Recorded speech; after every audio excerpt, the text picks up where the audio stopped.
Hello, readers and writers. I'm MJ, and today I want to talk to you about how you can support indie authors.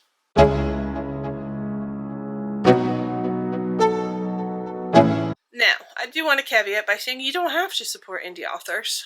You can read what you want and like what you want, but as indie authors, it's very hard to get our work out there and get meet readers that are into our books, and so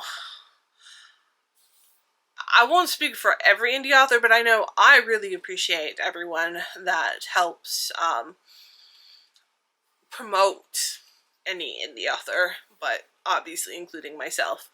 So I wanted to kind of go over some ways that you can help support indie authors. Some of these ways you can do for free, and others will have like financial costs involved, and neither of them like are incorrect ways to go about it. So I want to talk about ways that you can support an indie author that may have financial involvement. So the first is to buy their books. So obviously the more you purchase the books, the more that they'll earn from them so that they can then put back into writing their books. Unless they're very successful, most indie authors end up actually paying more for their books than they're earning. It's definitely a goal of an indie author to get to the point where they can support themselves or at least even break even. I know I'm working on breaking even, which is my next goal. So that I can write without it having to come out of pocket. And so I appreciate everyone helping me to get to that point.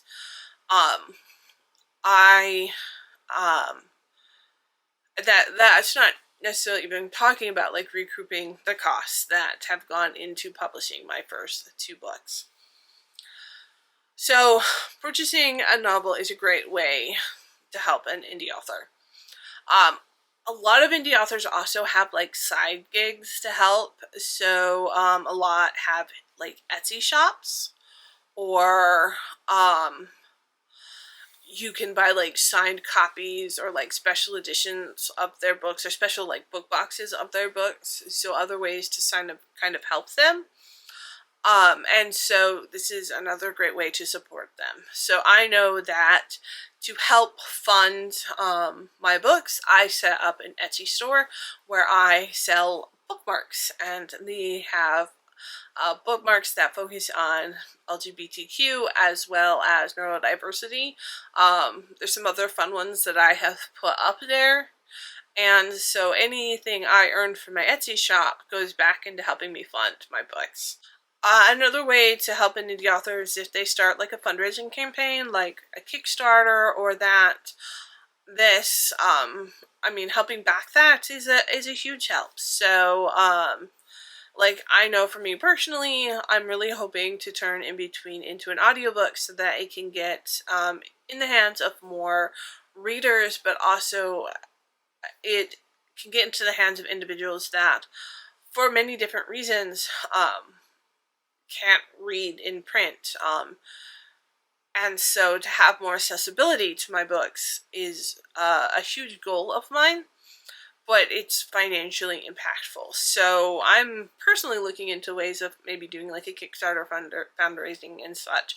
I know other authors have also fundraised their entire production of their books, and so that's a great way to support them as they are releasing them also. So just checking out Kickstarter or other fundraising sites and just seeing what campaigns you think are worth supporting, that's a great way to help out an indie author.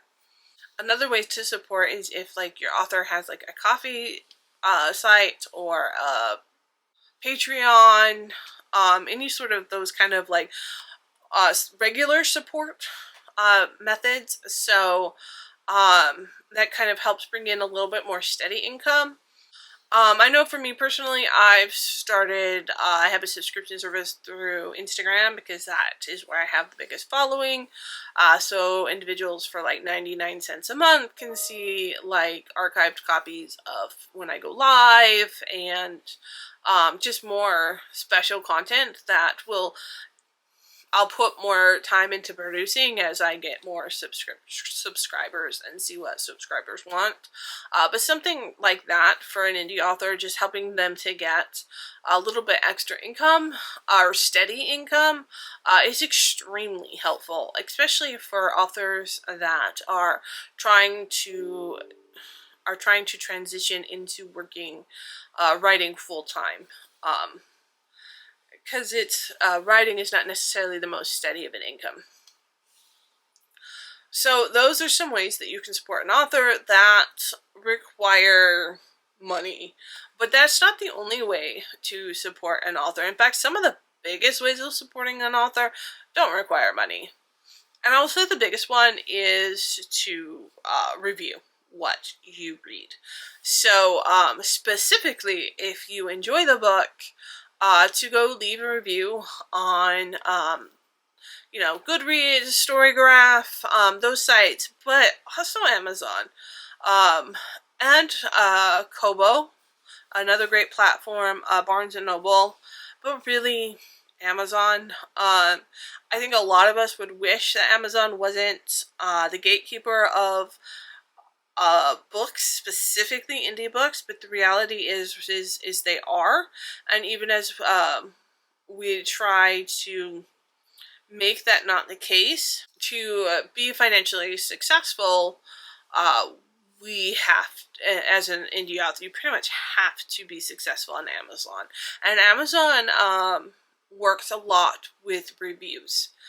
And how Amazon handles reviews is not necessarily the same way as like they're handled on Goodreads. So in Goodreads, if you go rate a book, it'll even tell you the rating system is like 3, I liked this book, 5, it's the best thing ever. But if you go on Amazon, Amazon's star rating isn't for like book enjoyment, because Amazon's no longer really a bookseller. They're now a merchant. And so when they use their star system, they do it based upon like quality of service. So if you rate a book 3 stars, it's kind of telling Amazon that you had a really crappy service.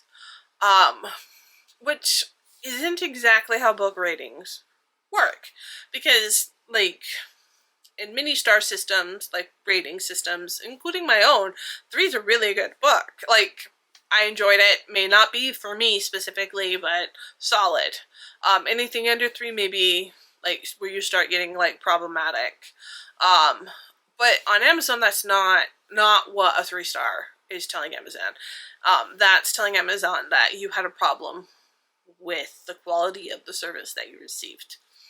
So, I would never tell anyone how to rate or review a book on any site. I would say do it, especially if it's positive.